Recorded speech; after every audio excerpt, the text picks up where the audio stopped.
오늘 하나님께서 우리에게 주시는 말씀은 이사야 9장 1절로 7절의 말씀을 저와 여러분들이 한 절씩 교독하신 후에 마지막 7절은 합독하시겠습니다.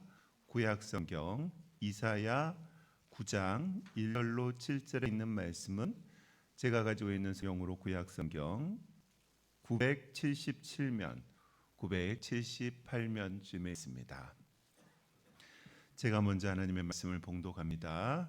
전에 고통받던 자들에게는 흑암이 없으리로다. 옛적에는 여호와께서 스불론 땅과 납달리 땅이 멸리를 당하게 하셨더니 후에는 해변길과 요단 저쪽 이방 갈릴리를 영화롭게 하셨느냐.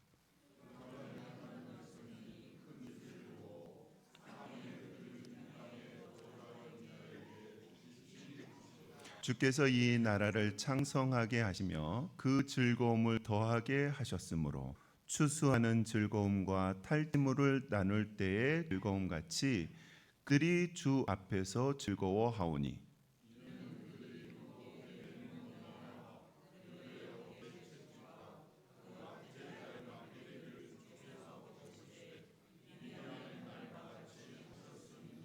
어지러이 싸우는 군인들의 신과 피 묻은 겉옷을 불에 섭같이 살라지리니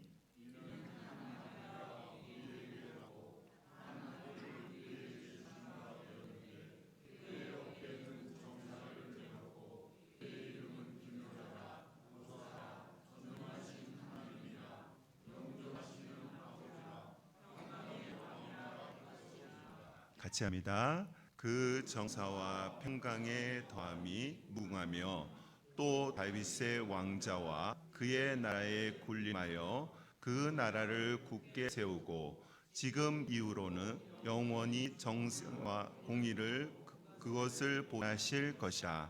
만군의 여호와이심이 이를 이루시리라. 아멘.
아멘. 감사와 영광의 박수를 올려드립니다. 감사합니다. 잠시 기도하겠습니다. 성탄절 아기 예수님의 탄생하신 그날 우리가 예수님을 예배할 수 있도록 인도하여 주시니 감사합니다. 이 시간 우리의 심령 가운데 성령님 충만하게 채워주시고 우리의 마음밭 옥토가 되게 하여 주옵소서. 말씀이 들려지고 깨달아지고 또 말씀대로 순종하며 살아갈 수 있는 그 은혜를 허락하여 주옵소서. 오늘도 생명의 말씀 되신 예수님의 이름으로 기도드립나이다. 아멘. 우리 인사하고 말씀을 나눌까요? 오늘은 크리스마스입니다. 메리 크리스마스 옆에 분하고 인사하겠습니다. 메리 크리스마스. 예, 감사합니다. 오늘 말씀의 제목을 성탄은 하나님의 열심이다라는 그런 제목으로 말씀을 나누길 원합니다. 인간의 모든 죄를 해결하기 위하여 예수님께서 이 땅에 오신 기쁜 날, 그날이 바로 오늘 성탄절입니다. 예수님의 탄생은요, 우연히 일어난 일이 아닙니다. 완전한 하나님의 계획 가운데 예수님께서 이 땅에 오신 것입니다. 이것이 하나님의 열심이라는 것입니다. 예수님의 탄생을 성경 많은 곳에서는 예언하고 있는데요. 오늘 본문이 이사야 9장에 보시면 예수님이 메시아로 오실 것을 예언하고 있습니다. 1절, 2절의 말씀에는요, 예수님께서 빛으로 오실 것이다 라고 예언하는 그런 말씀입니다. 1절, 2절의 말씀을 제가 한 번 더 읽어보겠습니다. 전에 고통받던 자들에게는 흠이 없으리로다. 옛적에는 여호와께서 스불론 땅과 납달리 땅이 멸시를 당하게 하셨더니 후에는 해변길과 요단 저쪽 이방의 갈릴리를 영화롭게 하셨다 하면서 흑암에 행하던 백성이 큰 빛을 보고 사망의 그늘진 땅에 거주하던 자에게 빛이 비추도다 라고 그렇게 말씀하고 있습니다. 여러분, 성탄과 제일 잘 어울리는 상징이 있다면 여러분은 무엇이라고 생각합니까? 그것은 크리스마스 트리일 것입니다. 크리스마스 트리요. 이것이 성탄에 가장 어울리는 상징일 것입니다. 왜냐하면 크리스마스 트리는요, 수많은 불빛을 비추고 있기 때문에 그렇습니다. 성탄은 아기 예수님께서 빛으로 오신 것을 의미합니다. 오늘 본문의 말씀에는 스불론 땅과 납달리 땅이라는 그런 지명이 나오는데요. 이 스불론 땅과 납달리 땅은 갈릴리 지역을 말씀하고 있습니다. 여러분, 이스라엘의 지도를 보신 적이 있으신지 모르겠지만 이스라엘의 지도를 보면요, 제일 위에가 갈릴리 지역입니다. 그 중간이 사마리아 지역이고요, 제일 밑에가 유다 땅이라고 그렇게 부르고 있습니다. 제일 위에 있는 갈릴리는요, 이방 땅의 접경 지역이기 때문에 가장 어두운 땅이 그 땅이었습니다. 여러분, 가장 어두운 땅에 예수님께서 오신 것입니다. 공생애는요, 예수님의 공생애는 스불론 땅과 납달리 땅의 가운데 있는 가버나움이라는 곳에서 예수님 사역하셨다라는 것을 우리가 복음서를 통해서 잘 보고 있지 않습니까? 왜냐하면 예수님은 빛이시기 때문에 이 빛을 드러내기 위해서 가장 어두운 곳에 오셔서 사역하셔야만 했다는 것입니다. 성지 순례를 가보신 적이 있으신지 모르겠지만 성지 순례를 가보시면요, 가버나움 땅이 이렇게 명명이 되어 있습니다. 타운 오브 지저스라고 그렇게 명명이 되어 있습니다. 무슨 말입니까? 예수의 도시, 예수의 마을이라고 표현할 수 있지 않습니까? 마태복음 4장 13절부터 14절에 있는 말씀은 예수님의 사역이 가버나움에서 있었음을 말씀하고 있습니다. 제가 한번 마태복음 4장 13절 14절을 읽어드리겠습니다. 나사렛을 떠나 스불론과 납달리 지형 해변에 있는 가버나움에 가서 사시니 이는 선지자 이사야를 통하여 하신 말씀을 이루려 하심이다. 누가요? 예수님이 그곳에서 사역을 하셨다라는 것이지요. 그런데요, 이사야 선자는 예수님 탄생하시기 전 700년 전에 이 어두운 스분 땅과 납달리 땅에서 예수님이 빛으로 오실 것이라는 것을 예언했습니다. 그래서 그 예언의 답으로 예수님께서 이사야의 예언대로 그 땅에서 빛을 비추시는 사역을 하신 것입니다. 요한복음 8장 12절에는 예수님께서 빛이시다라고 그렇게 말씀하고 있습니다. 예수께서 또 말씀하여 이르시되 나는 세상의 빛이다 라고 그렇게 말씀하십니다. 예수님은요, 모든 빛의 근원이 되신 줄로 믿습니다. 오늘 본문 이사야 9장 2절의 말씀이 마태복음 4장 16절에 똑같이 기록하고 있는데요, 이렇게 되어 있습니다.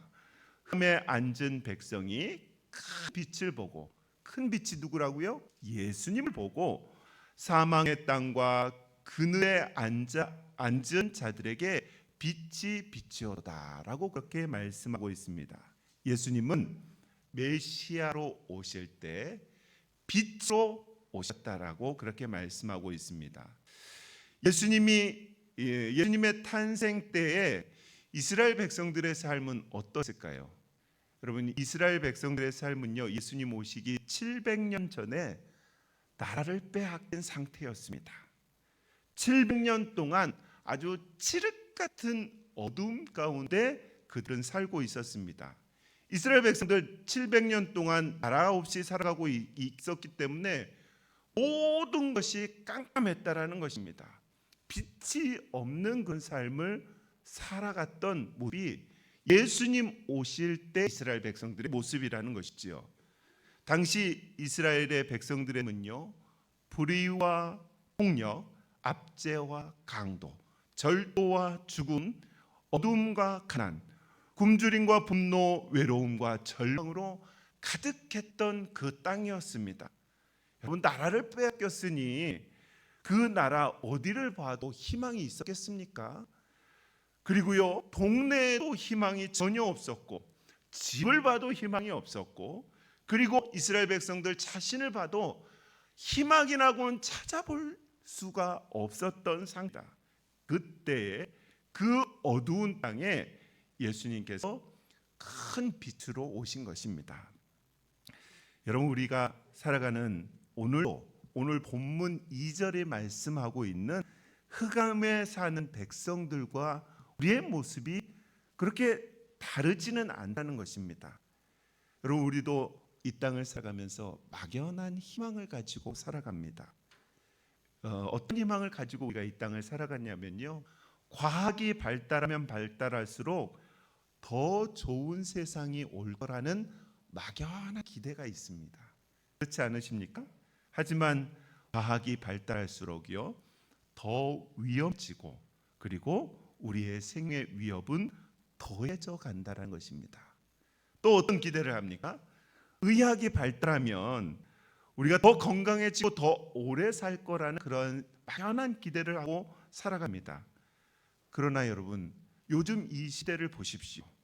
더 많은 질병이 생겼고요, 코로나와 같은 질병들, 희귀병들은 더 많아져 가고 있다는 것입니다. 어떤 기대를 또 하십니까? 정치가 발달하면 세계에 평화가 올 것이다. 그런 막연한 기대가 있지 않습니까? 그런데요, 정치인들의 부도덕함으로 인하여서 여러분, 세계 곳곳에서 전쟁의 소문은 더 늘어가고 있다는 것입니다. 첨단 기술을 발달하면 더 좋은 삶이 펼쳐질 것이라고 그렇게 생각하지만, 첨단 기술이 발달하면 발달할수록 하나님이 창조하신 이 환경은 계속 더 파괴되어져 가고 있다는 것입니다. 여러분, 사람의 노력, 더 깊은 흑암 속으로, 더 점점 사망의 그늘로, 그리고 가득한 칠흑 같은 어두운 땅으로 만들어 버린다라는 것이죠. 여러분, 우리의 인생이 재물이 많고 유명인이 있고 큰 성공을 이루면 흑암과 사망이 없어질 것 같습니까? 그렇지 않습니다. 우리의 인생의 결론은요, 흑암과 사망으로 끝나게 됩니다. 이 흑암과 사망을 해결하기 위해서는 빛이 필요하다는 것입니다. 예수님이 필요하다는 것이죠. 이 사망을 해결하기 위해서는요, 생명이 필요하다는 것이죠. 예수의 영원한 생명이 우리에게 필요한 줄로 믿습니다. 우리에게는 빛도 없고요, 영원한 생명도 없습니다. 그저 100여 년 사는 그 목숨, 우리의 목숨뿐만 있을 뿐입니다. 우리 인생의 최고의 흥함의 시절, 여러분 언제 흑암이셨습니까? 여러분의 삶에 뒤돌아보시면 언제 흑암의 삶을 사셨습니까? 재정이 궁핍할 때, 사람마다 다 다르겠지만 어떤 사람은 재정이 궁핍할 때 흑암이다라고 생각해야 할 것입니다. 그리고 어떤 분들은 건강에 문제가 생겼을 때 흑암 같은 세상이다. 사랑하는 사람이 떠나갔을 때, 큰 사고를 만났을 때, 나를 돕는 사람이 없을 때 흑암 같은 인생이라는 것을 느꼈을 것입니다. 그러나 사람마다 그 흑암의 그런 상황과 환경은 다 다를 것입니다. 흑암은 우리에게 보편적으로 슬픔을 주고요, 고통과 환난과 절망을 줍니다. 그래서 우리는 이 흑암을 이길 빛이 필요한 것입니다. 그 빛이 바로 예수님이십니다. 우리에게 사망의 그늘에서 빠져나와 영원한 삶을 살게 해줄 생명이 필요한데요, 그 생명이 바로 예수님이라는 것입니다. 여러분, 성탄은 우리에게 이렇게 말씀하고 있지 않습니다. 성탄이기 때문에 힘내라, 할 수 있다, 이런 구호를 우리에게 전해주지 않습니다. 세상은 구호가 많아요. 세상은 힘을 내, 할 수 있어 라는 구호를 우리에게 늘 주지만, 그러나 성탄은, 예수님은 우리에게 힘을 내라, 또 할 수 있다 라는 구호를 주지 않습니다. 우리에게 없는 빛과 생명으로 예수님께서 이 땅에 오신 것이 성탄의 의미라는 것입니다. 다른 모든 빛은 사라져도 영원한 빛이 되신 예수님이 오신 날이 우리가 보내고 있는 이 성탄절입니다. 두 번째로 이사야가 말하는 예수님은요, 영원한 즐거움을 주시는 분이시다라고 그렇게 본문은 기록하고 있습니다. 3절의 말씀을 보십시오. 주께서 이 나라를 창성하게 하시며 그 즐거움을 더하게 하셨으므로 추수하는 즐거움과 탈취물 얻을 때의 즐거움 같이 그들이 주 앞에서 즐거워한다라고 그렇게 말씀하고 있습니다. 여러분, 예수님만이 우리의 참된 즐거움을 주시는 분이신 줄로 믿습니다. 여러분, 3절에 그렇게 길지 않는 이 한 절에요, 즐거움이라는 단어가 4번이나 기록되어지고 있습니다. 세상의 즐거움, 여러분 있습니다. 세상에도 즐거움이 있습니다. 그러나 그 즐거움은 다 일시적이고 순간적인 즐거움이라는 것이죠. 곧 사라지게 되는 즐거움입니다. 그런데 메시아로 오신 예수님은 우리에게 영원한 즐거움을 주신다라고 그렇게 이사야 선지자가 예언하고 있는 것입니다. 여러분, 영원한 즐거움을 오늘 3절에서는 이렇게 표현하고 있는데요, 농부가 수확할 때 즐거움, 군인이 전쟁에 나가서 승리해서 전리품을 가지고 돌아와서 나누는 그런 즐거움으로 그렇게 말씀하고 있습니다. 인간이 가질 수 있는 최고의 즐거움이 무엇입니까? 그것은 이 땅에서 성공하는 것도 아니고요, 돈 많이 버는 것도 아닙니다. 자손들이 되는 것도 아닙니다. 그것은 일시적인 즐거움이고요, 우리에게 있어서 최고의 즐거움이 있다면 하나님 앞에서 영원히 계속해서 살게 해주신다라는 그 영생의 즐거움인 줄로 믿습니다.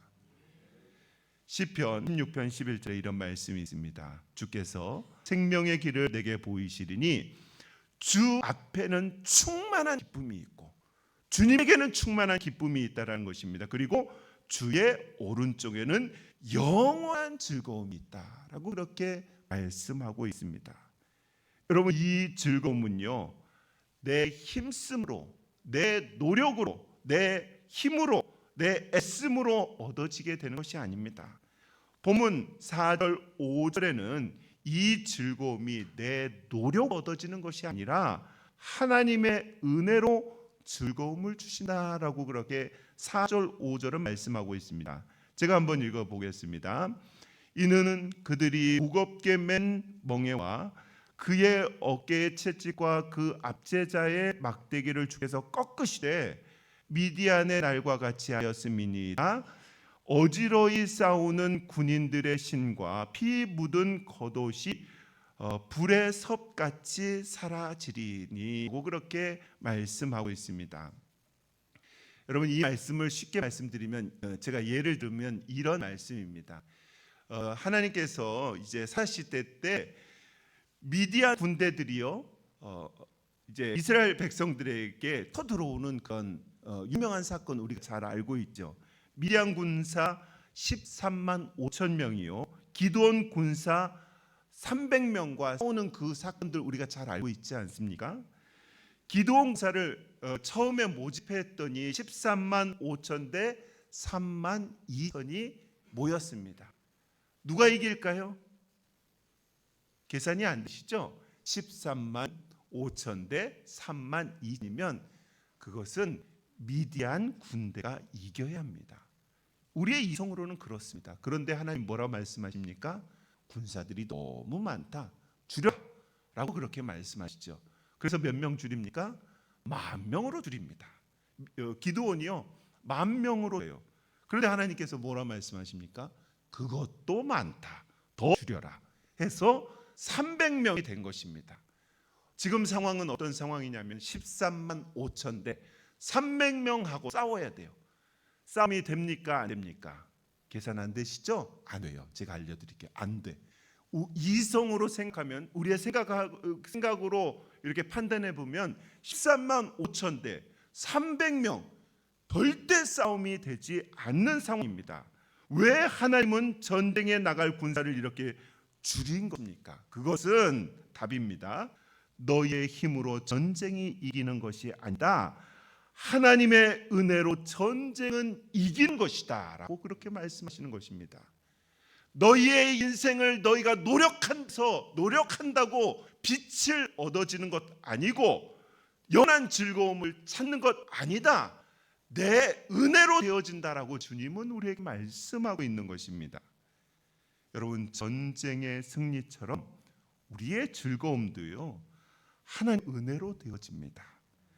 예수님의 이 땅에 오심으로 우리는 그저 공짜로 기쁨을 누릴 수 있는 것입니다. 믿는 사람들에게는 이 기쁨이 얻어지는 것입니다.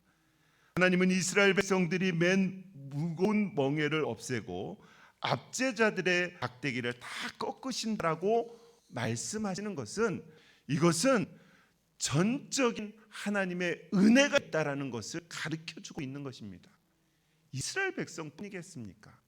어두운 이 땅을 살아가는 우리들에게 걱정하지 마라, 염려하지 마라, 내가 너희들을 책임지겠다라고 말씀하시는 그 음성이 우리의 마음 가운데 들려지기를 소망합니다. 여러분, 우리의 죄는요, 우리는 죄로 인해서 무거운 멍에를 메고 살아갑니다. 우리의 죄는요, 예수를 믿음으로 하나님이 주시는 은혜로만 끝해질 수 있다라고 성경은 우리에게 말씀하고 있습니다. 이 땅을 살아가는 모든 백성들은요, 모든 사람들은 죄의 무게를 지고 살고 있어요. 그런데 하나님께서는요, 이 죄를 해결하는 방법을 우리에게 가르쳐 주셨습니다. 에베소서 2장 8절의 말씀입니다. 에베소서 2장 8절. 제가 앞 조금 알려드릴게요. 너희가 그 은혜를 인하여, 이 말씀입니다. 외워보겠습니다. 시작. 너희가 그러면 어떻게 해야 될까요? 너희가 그 은혜를 인하여 믿음으로 말미암아 구원을 받았나, 이것은 너희에게서 난 것이 아니다, 하나님의 선이다라고 말씀하고 있지 않습니까? 외우셔야 돼요. 이거는 외워야 능력이 됩니다. 여러분, 하나님이 왜 우리에게 메시아이신 예수님을 보내셨습니까? 우리에게 힘과 능력이 없기 때문에 죄의 문제를 해결할 수 있는 여지가 없기 때문에 예수님을 이 땅에 보내주셨습니다. 갈라디아서 2장 21절은 이렇게 말씀하고 있습니다. 내가 하나님의 은혜를 패하지 아니하노니 만일 의롭게 되는 것이 율법으로 말미암았으면 그리스도께서 헛되이 죽으셨느니라. 이게 무슨 말이냐면요, 우리가 선하게 살아서 구원을 받을 수 있다면 예수님이 이 땅에 오셔서 십자가 지고 죽으시지 않아도 되다라는 그런 말씀입니다. 그러나 우리는 아무리 선하게 살아도 죄의 문제를 해결할 수 없기 때문에 예수님께서 이 땅에 오셔서 십자가에 죽으셔야만 했던 것입니다. 디모데후서 1장 9절에는 이렇게 말씀하고 있습니다. 하나님이 우리를 구원하사 거룩하신 소명으로 부르심은 우리의 행위대로 하심이 아니요 오직 자기의 뜻과 영원 전부터 그리스도 예수 안에서 우리에게 주시는 은혜대로 하심이라 라고 말씀하고 있습니다. 여러분, 이 죄의 문제가 해결된 사람이요 참된 즐거움의 인생을 살아갈 수 있습니다. 예수 안에서 참된 즐거움을 누리는 줄로 믿습니다. 예수 안에서 항상 기뻐하고 즐거워할 수 있는 우리 가론교회 성도님들 되시기를 바랍니다. 왜냐하면 예수님은 기쁨의 근원이시기 때문에 그렇습니다. 마지막으로 이사야가 예수님을 이 땅에 보내주시면서 뭐라 말씀하셨냐면요, 예수님은 완전한 인성과 신성을 가지고 있다라고 그렇게 말씀하고 있습니다. 6의 말씀을 한번 보십시오. 이는 한 나귀가 우리에게 낳고 한 아들이 우리에게 주신 바 되었는데 그의 어깨는 정사를 메었고 그의 이름은 기묘자라 모사 전능하신 하나님이라 영존하신 아버지라 평강의 왕이라고 그렇게 말씀하고 있습니다. 이사야 선지자는 예수님이 이 땅에 오시 700년 전에 선지자라고 말씀드리지 않았습니까? 이사야는 예수님의 탄생과 죽음을 예언했던 그런 선지자입니다. 그런데요, 이사야서 7장에 보면 예수님이 동정녀에게서 탄생할 것을 미리 예언합니다. 이사야 7장 14절을 한번 보십시오. 이사야 7장 14절입니다. 그러므로 주께서 친히 징조를 너희에게 주실 것이라. 보라, 처녀가 잉태하여 아들을 낳을 것이요 그의 이름을 임마누엘이라 하리라 라고 말씀하고 있습니다. 본문 6절의 메시아는 한 아기로 태어났고 한 아들이 우리에게 주신 바 되었다라고 그렇게 말씀하고 있습니다. 여러분, 이상하지 않습니까? 말씀을 보면 우리가 궁금증이 생겨야 돼요. 무슨 궁금증이요? 오늘 이 말씀을 가만히 읽다 보면요, 미래에 일어날 일들을 과거형으로 만들어버리고 있다는 것입니다. 예수님 아직 오신 것이 아니에요. 700년이나 아직 예수님 오시려면 너무 남았는데요, 이사야 선지자는요 미래에 일어날 일들을 과거형으로 만들어버리고 있어요. 이것은 무엇을 의미하냐면 반드시 이루어질 것이다. 예수가 반드시 이 땅에 와서 우리를 구원할 것이다 라는 것을 이사야 선지자가 말하고 있는 것입니다. 신이신 예수님이 인간의 몸을 입고 처녀의 몸에서 어린 아기로 태어났다라는 것은 완전한 인간이 되었다라는 것을 의미하고 있습니다.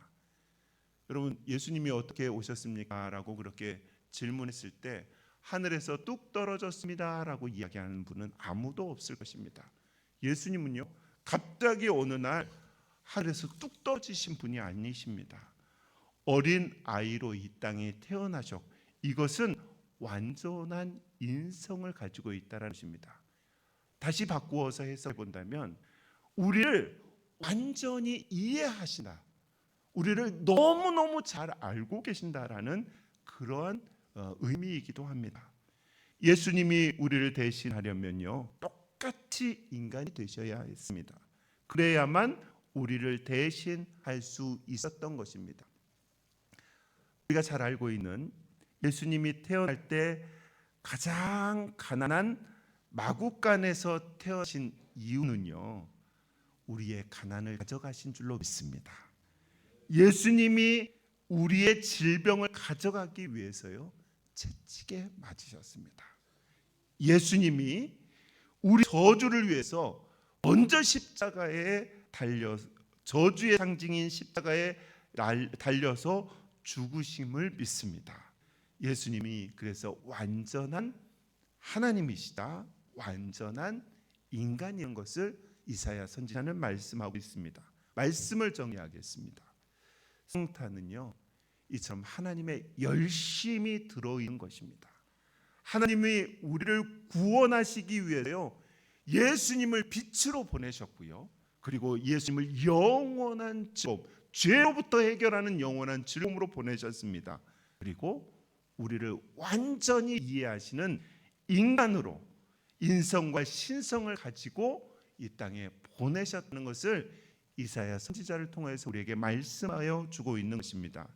이러한 하나님의 열심이 있었기 때문에 예수님은 이 땅의 구주로 우리의 주인으로 존재하고 계시는 것입니다. 이 성탄은요 하나님의 열심 때문인 것을 우리가 기억하면서 성탄의 아침에, 아니 우리 평생에 이 하나님의 열심 때문에 감사하고 기뻐하고 즐거워하며 하나님께 영광 돌리는 저와 여러분 되시길 주의 이름으로 축복합니다. 기도하겠습니다. 살아계신 하나님 아버지 감사합니다. 성탄은 하나님의 열심 때문에 예수님께서 이 땅에 오심을 믿습니다. 예수님은 이 땅에 빛으로 오셨고 또 예수님은 이 땅에 우리의 영원한 즐거움, 죄로부터의 해방으로 인하여서 영원한 즐거움으로 오셨고, 예수님은 우리를 너무너무 잘 이해하시는 인간이자 신으로 오셨다라는 그 이사야 선지자의 말씀처럼 이 아기 예수님의 탄생을 우리가 잘 기억하며 우리의 인생, 우리의 신앙의 삶 살아갈 수 있도록 역사하여 주시옵소서. 감사드리며 예수님의 이름으로 기도드리옵나이다.